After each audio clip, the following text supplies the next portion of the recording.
योगीराम सूरत कुमार, योगीराम सूरत कुमार, योगीराम सूरत कुमार. जय गुरु राया.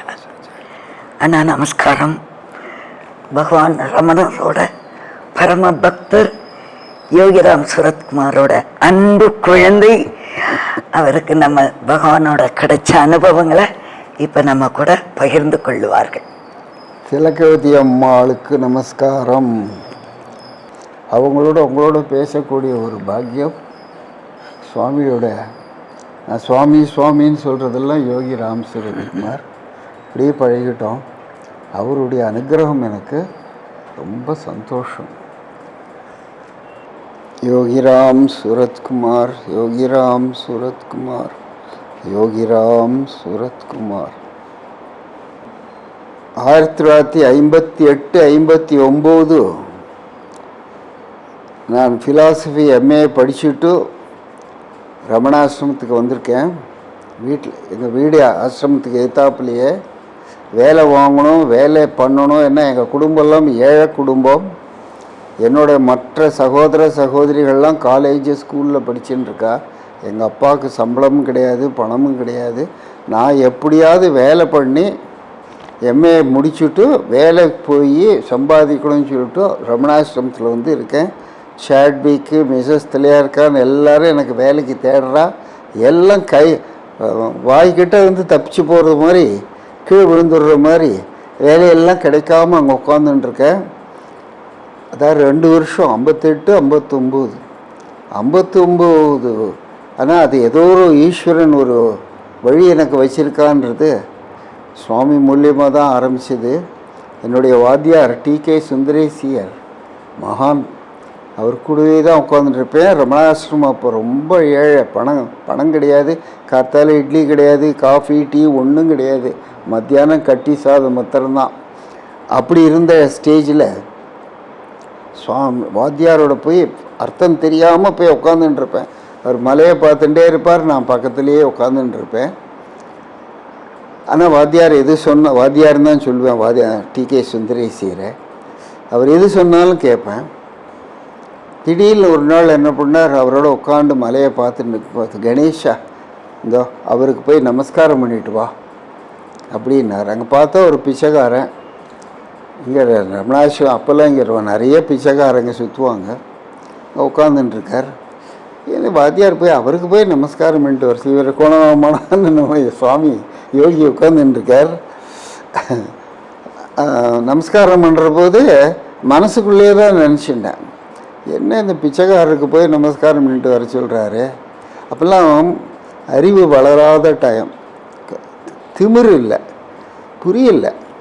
வந்து உட்காந்தாக்க உடனே வாத்தியார் பெரிய மகான் இல்லையா, அவர் பிச்சைக்காரர் இல்லை கணேஷா, அவர் சித்த புருஷர்.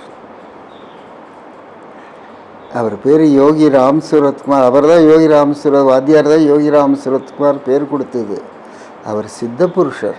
போய் மறுபடியும் நமஸ்காரம் பண்ணிட்டு, அதான் நான் பண்ண தோஷத்துக்கு எவரோ ஒரு பிச்சைக்காரனுக்கு போய் நமஸ்காரம் பண்ண சொல்கிறாரேன்னு ஒரு அறிவு வளராத டயத்தில் நினச்சதுக்கு போய் மறுபடியும் நமஸ்காரம் பண்ணிட்டு வா.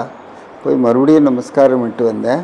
வந்து உட்கார்ந்த உடனே அவர் திரும்பி அவர் ரொம்ப பட்னியாக இருக்கார் கணேஷா, உள்ளே போய் ஏதாவது சாப்பாடு இருந்தால் கொண்டு வந்து கொடு. அப்போல்லாம் சாப்பாடெல்லாம் சமயக்கட்டில் நான் எங்கே போனாலும் நான் பகவானோட குழந்தைன்னு எல்லாரும் பாட்டிகள்லாம் விட்டுடுவான். அங்கே போய் எல்லாம் பாத்திரம் கீத்திரம் குடஞ்சி இவ்வளோதான் ஒரு இலையில வச்சு இவ்வளோ சாப்பாடு கொண்டு வந்தேன். இது கொண்டே அவருக்கு அவருக்கு கொடு. அதாவது எல்லாம் மரியாதையாக சொல்லிகிட்டு இருக்கார் வாத்தியார். எனக்கு ஒரு அலட்சிய பாவம், பிச்சைக்காரனை போய் உட்காந்து வச்சு இவ்வளோ இது பண்ணுறாரு மனசுக்குள்ளேயே. ஆனால் அதை எடுத்துட்டார். அவர் சித்த புருஷன் சொன்ன உடனே வாத்தியார் சொல்லிட்டா என்னமா பக்கம்னு சாப்பிட்டார் வாத்தியார் யோகி ராம் சூரத்குமார். அப்புறம் எனக்கு இங்கே பெரியவராக யோகி இருக்கிற போது ஆசிரமத்தில் வாத்தியார் சுந்தரேசியரை, பண்டிட் சுந்தரேசியரை பற்றி பேசு அப்படின்னார். அப்போ பேசிட்டு குறுக்க வந்து சுவாமி சொல்கிறார், கணேஷா பண்டிட் சுந்தரேசியர் சொன்னது சத்தியம். 3 நாளாக நான் சாப்பிடல. அப்போ பசியில் ரொம்ப தவிச்சு இருந்தேன். அது பாரு அவர் சித்த புருஷர்னால அவருக்கு தெரிஞ்சு அவருக்கே வாத்தியாருக்கும் தெரியும் சமயக்கட்டை ஒன்றும் இருக்காதுன்னு தெரியும். நான் போய் குடஞ்சி கொண்டு வரத்துக்கு ஏற்பாடு அங்கே கொஞ்சம் கொஞ்சம் சாப்பாடு பண்ணி வச்சதும் அவர் தான். அதெல்லாம் கொண்டு வந்து போட்ட உடனே அப்படி திருப்தியாக சாப்பிட்டேன் கணேஷா அப்படின்னு சுவாமி சொல்லுவார். அதுக்கப்புறம் ஏதோ ஒரு கனெக்ஷன், யோகியே சுவாமியே தான், அந்த யோகி ராம் சுரத்குமாரே தான் என்னை சேவ் பண்ணணுன்றதுக்காக ஒரு கனெக்ஷன் ஏற்படுத்தினார். எனக்கு இந்த எம்ஏ ஃபிலாசபியை பிடிச்சதுனால அந்த ஒரு கர்வம் ஒன்று இருந்திருக்கணும். எனக்கு கான்ஷியஸாக தெரியாது, அதை அடக்கிறதுக்கு எனக்கு வழி சொல்லித்தரத்துக்காக அவர் ஸ்பிரிச்சுவல் கான்டாக்ட் வச்சுட்டார். அப்போல்லாம் பிரதர்ஷனம் போவேன், இங்கே யாருமே இருக்க மாட்டாங்க, தனியாக மண் பிரதர்ஷனம் தான், முள் பார்த்ததான். இங்கே வந்தால் இங்கே யமலிங்கத்துக்கிட்ட யோகிராம் ஸ்ரீராம் ஜெயராம் ஜெய் ஜெயராம், ஸ்ரீராம் ஜெயராம் ஜெய் ஜெயராம்னு குதிச்சுன்னு ஒரு சமாதி மேலே குதிச்சுன்னு இருப்பார். நான் வரதை பார்த்துட்டு எனக்கு இவர் மகானதெல்லாம் அவர் சித்தபுருஷன் சொன்னதுக்கப்புறம் அந்த குதர்க்க புத்தி போச்ச ஒழிய அந்த ஆன்மீக புத்தி வரல. அவர் பெரிய மகான். ஓடி வருவார், அங்கே ரோடுக்கு ஓடி வந்து 4 அணா கூட, கிவ் மீ 4 அணாஸ்னு. அது நான் எப்போவும் ரூபாயெல்லாம் வச்சுட்டு இருக்க மாட்டேன். தடையை பார்த்தாக்க 1 ரூபா இதாக இருக்கும், 1 ரூபாயெல்லாம் தொட மாட்டார். 4 அணா தான், 4 அணாக்கு மேலே கொடுக்காதேன்னு வேறு சொல்லுவார். அப்புறம் ஏதோ அடிக்கடி பிரதர்ஷனம் போக ஆரம்பித்தேன். அடிக்கடி ஓடி வந்துடுவார், 4 அணா கொடுப்பேன். அப்புறம் போகிற வாழ்ட்டெல்லாம் கொடுத்து அனுப்புவேன். இங்கே ஒரு பிச்சைக்காரர் மாதிரி இருப்பார், அவர்கிட்ட அந்த யமலிங்கத்துக்கிட்ட போகிறபோது 4 அணா எடுத்து வச்சுங்க, அவருக்கு கொடுன்னு சொல்லிட்டு. அது ரொம்ப நாள் எனக்கு எதுக்கு 4 அணாக்கு மேலே எதுக்கு இவ்வளோ கொடுத்தாலும் வாங்கிக்க மாட்டார், 4 அணா தான் வாங்கிப்பார். அப்புறம் ஒரு நாள் சொன்னார், கரீம் பீடின்னு ஒரு பேக்கெட்டு, சின்ன பீடி, அது வந்து 4 அணா தான் ஒரு பேக்கெட்டு. அது சாப்பிட்டா 2 நாளைக்கு தாகம் இருக்காதான், பசி இருக்காதான், சுவாமியை என்கிட்ட சொன்னது. அந்த கரீம் பீடி வாங்கிறதுக்கு தான் அந்த 4 அணா. அதுக்கப்புறம் அவர்கிட்ட எங்கிட்ட தொடர்பு இல்லை. எங்கள் ஆசிரமம் கொஞ்சம் கொஞ்சமாக வளர்ச்சி அடைஞ்சது. என்ன நான் வந்து வேலையெல்லாம் கிடைக்கல. என்னொன்னே எங்கள் அம்மா சொன்னார், நீ ஆசிரமத்திலே உங்கள் அப்பாவுக்கு இங்கிலீஷ் எவ்வளோ தெரியாது, நீ கூடவே இருந்து பண்ணு அப்படின்னு சொல்லிட்டாங்க. அப்போ ஆசிரமத்தில் இருக்கிற போதெல்லாம் எனக்கு போக முடியல, அவர் பார்க்க முடியல. அவருடைய கோயிலில் சுவாமி இருந்தார், அப்புறம் புன்னமரத்தில் இருந்தார். அப்போல்லாம் எனக்கு கான்டாக்ட் வரல. அப்புறம் மறுபடியும் ஒரு இன்டிமேட்டாக கான்டாக்ட் வந்தது 67 பகவானுடைய சமாதிக்கு கும்பாபிஷேகம் பண்ணினோம். அப்போது நான் மேலே எல்லாம் ரொம்ப சீரியஸாக இருந்திருந்தேன். வெளியில் பார்த்தா அங்கே அந்த இலுப்பமத்தடி என்ட்ரன்ஸ்லேருந்து சுவாமி வரதை பார்த்தேன். இறங்கி வந்து அவரை அழிச்சின்னு போனேன். அழிச்சின்னு போயிட்டு மத்தியானம் சாப்பாடுக்கும் ரொம்ப கூட்டமாக இருந்ததெல்லாம் இவரை கொண்டு போய் உள்ளுக்குள்ளே உட்காத்தி வச்சு ஒரு மாதிரியாக ஒரு ரெஸ்பெக்ட் வந்துடுத்து. அது ஒரு சாதாரண ஆள் தானேன்ற மாதிரி நினப்பு இல்லாமல் போய் அப்புறம் உட்காந்துருந்தார். அவர் வாட்டுக்கு ஏதோ பகவானுடைய கோவில் இங்கெல்லாம் இருந்துட்டு சாயந்தரம் ஆன உடனே மறுபடியும் என்னை வந்து பிடிச்சிட்டார். என்னை வந்து பிடிச்சிட்டு, Ganesha, this beggar is very very tired. Will you please ask any one of your friends to drop this beggar in town? This beggar is not able to walk. அப்போ தூராப் இருந்தார். அவர்கிட்ட போய் சொன்னேன். அவர் தான் அழிச்சின்னு போய் சுவாமியை கொண்டு டவுனில் கொண்டு விட்டுட்டு வந்தார். அப்போ கூட எனக்கு ரொம்ப பிரமாதமான ஒரு அட்டாச்மெண்ட் வரல. அதுக்கப்புறம் 1980 பகவானுடைய சென்டினரி கொண்டாடுறது. நடுவில் மவுண்டன் பாத்தெல்லாம் ஆரம்பிச்சது. அப்போ பகவானை பார்த்தவாளை, ரமண மகர்ஷியை பார்த்தவாளெல்லாம் இன்டர்வியூ பண்ணி ஹவ் ஐ கேம் டு பகவான் ஒரு காலம் ஒவ்வொரு இஷ்யூலையும் ஆர்தராஸ்பன் போடணுன்னார். நான் தான் போய் மீட் பண்ணி இன்டர்வியூ பண்ணும்போது திடீர்னு தோணித்து, இந்த பெகர் இங்கே ஒரு பிச்சைக்காரர் இருக்கார், அவர் வந்து பகவானை போய் பார்த்துட்டு தான் வந்தவர். அதாவது 1940s எக்ஸாக்ட் இயர் தெரியாது. அங்கே கபாடியா பாபா சொல்லி காஷியில், நீ பாண்டிச்சேரியில் அரவிந்தரை போய் பார்க்கணும், சவுத் இந்தியாவில் உனக்கு குரு வந்து ரமண மகர்ஷி, அவளை போய் பார்க்கணும் அப்படின்னு சொல்லி விட்றாரு. ஏன்னா கபாடியா பாபா இங்கே வந்து அரவிந்துவும் பார்த்துருக்கார், ரமண மகர்ஷியும் பார்த்துருக்கார். இவர் வந்து அரவிந்த ஆசிரமத்துக்கு போனபோது அங்கே பார்க்க முடியல. ஒரு நாள் 2 நாள்லாம் இருக்கார். அப்போ அங்கே இருக்கிற தோட்டக்காரன் சொல்கிறான், ஏன்பா இங்கே இருக்க, அவரை பார்க்கவே முடியாது. இதே மாதிரி இதை விட பெரிய ஆள் திருவண்ணாமலையில் அண்ணாமலையில் இருக்கார், 24 மணி நேரமும் எப்போதும் அவைலபிளாக இருக்கார், அங்கே ரெஸ்ட்ரிக்ஷனே கிடையாது, நீங்கள் அங்கே போங்களேன்னு அப்படி சொல்லி தான் திருவண்ணாமலைக்கு வரார். இங்கே பகவான்கிட்ட ஆசிரமத்தில் இருந்துட்டுருக்கிற போது சுவாமி என்கிட்ட சொன்னது, முதல் பார்வையிலேயே பகவான் வந்து அவருக்கு அனுகிரகம் பண்ணிடுறார். பகவானுடைய ஆத்ம விசாரத்தை பண்ணணும்னு ரொம்ப தீவிரமாக பண்ணின்னு இருக்கிற போது முதல் அனுபவம் என்கிட்ட அவர் சொன்னது ரமண பகவான். அப்போ தாயார் சந்நிதி, அதாவது இந்த மாத்ருபூதேஸ்வரர் கோயில் சின்னதாக இருந்து அதில் பூஜை பண்ணிவிட்டு இந்த பூஜை தட்டை கொண்டு வந்து முதல்ல பகவான்கிட்ட கொண்டு வந்து காமிப்பாங்க. பகவான் அது 2 கையும் கண்ணெல்லாம் ஒத்திக்காது, அப்படி தொட்டுட்டு அந்த வீபதியை எடுத்துக்கிட்டுக்கும், குங்குமத்தை எடுத்துக்கிட்டுக்கும். அடுத்தது அந்த தட்டு இவர்கிட்ட வந்திருக்கு.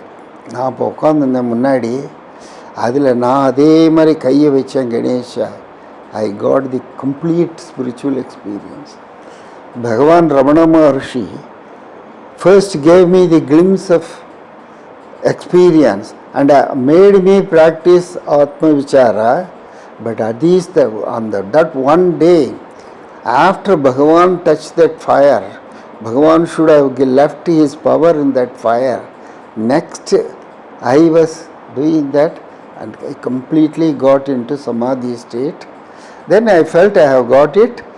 I will go to my village. In village வந்துட்டேன். அங்கே வந்த உடனே கொஞ்சம் கொஞ்சமாக அது குறைய ஆரம்பிச்சுடுத்து. ஹிமாலயத்துக்கெல்லாம் போனேன், அங்கேயும் குறைய ஆரம்பிச்சுடுத்து. அதுக்கப்புறம்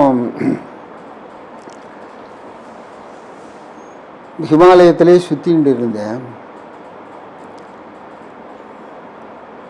1950 அங்கே சுற்றின்னு இருக்கிற போது ஒரு நாள் வந்திருக்கார். யாரோ பேப்பரை படிச்சிருந்தார்.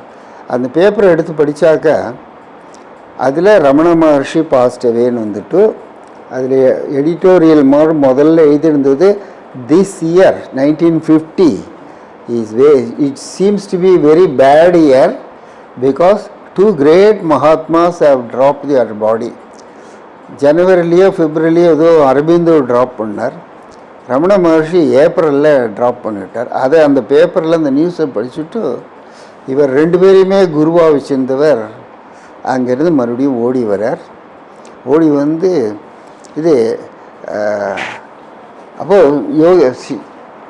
இங்கே வந்து அவரால் தாங்க முடியல. பகவானுடைய பாடி உடம்பு இல்லாமல் நிறைய பேர் அதனால தான் ஓல்டு டிவோட்டிஸ்லாம் போயிட்டான். பகவான் அவ்வளோ கருணையாக 24 மணி நேரமும் அவைலபிளாக இருந்தவர்.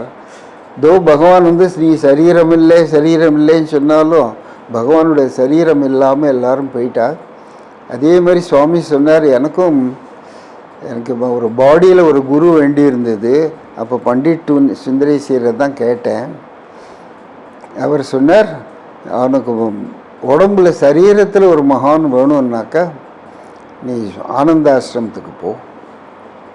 இங்கே சுவாமி ராம்தாஸ் இருக்கார், அவர் பகவான்கிட்ட வந்து தான் அவருக்கு ஞானம் வந்தது, நீ அங்கே போ அப்படின்னார். நான் அங்கே போனேன். அங்கே போய் அவர்கிட்ட கேட்டார். அவர் வந்து எனக்கு ஓம் ஸ்ரீராம் ஜெயராம் ஜெய ஜெயராம் மந்திரம் கொடுத்து, அது எல்லாம் டீட்டெயில்ஸ் எல்லாம் வேண்டியதில்லை, கொடுத்து ஒரு நாள் கம்ப்ளீட்டாக அதை ஸ்டாண்ட் பண்ணணுன்னு. Ganesha, I went in to உன்மத்த state without even thinking about it. 7 days I was completely 7 நாள் திருப்பி ஒரு டயர்ஸமோ பசியோ தூக்கமோ ஒன்றும் இல்லாமல் 7 நாள் சொன்ன உடனே எனக்கு அது மந்திர சித்தியாகிடுது. நான் ஆனந்தமாக இருந்தேன். அந்த ஆனந்தத்தில் பிரத்யாரோட திருஷ்டியில் நான் மிஸ்பிஹேவ் பண்ணிட்டேன்னு வருது. எல்லோரும் போய் சுவாமி ராம்தாஸ்கிட்ட கம்ப்ளைண்ட் பண்ணுறா. அவர் வந்து என்னை கூப்பிட்டு எல்லாரும் என்னை வெளியில் போன்னு சொன்ன உடனே நான் அதை தப்பாகவே எடுத்துக்கல. எனக்கு பப்பா சொல்லணுன்றதுக்காக நான் இருந்தேன். அவர் உடனே பப்பா வந்து நீ வந்து வெளியில் போகணும். அப்போ சொன்னது, ஒரு ஆலமரத்துக்கு அடியில் சுவாமி ராமதாஸ் சொன்னது விட்டு இன்னொரு ஆலமரம் முளைக்க முடியாது, நீ இந்த இடத்த விட்ட போ. அதாவது நீ கம்ப்ளீட் ஆகிட்ட, நீ ஆலமரம் ஆயிட்டேன்றதை சொல்லாமல் இந்த உதாரணத்தை சொல்லி பாப்பா ராமதாஸ் என்கிட்ட சொன்னார்.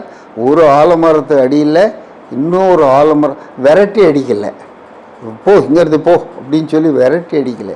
இன்னொரு ஆலமரம் வளர முடியாது, நீ போனாக்க எங்கே போவேன்னு கேட்டார். கணேஷா, நான் திங்கெல்லாம் பண்ணலை, அருணாச்சலம்னு தான் வந்தது, அருணாச்சலத்துக்கு போவேன் அப்படின்னு சொல்லி உடனே தன்னுடைய போர்வையை சுவாமி ராமதாஸ் எடுத்து போட்டு போ அருணாச்சலத்துக்கு போகணும்.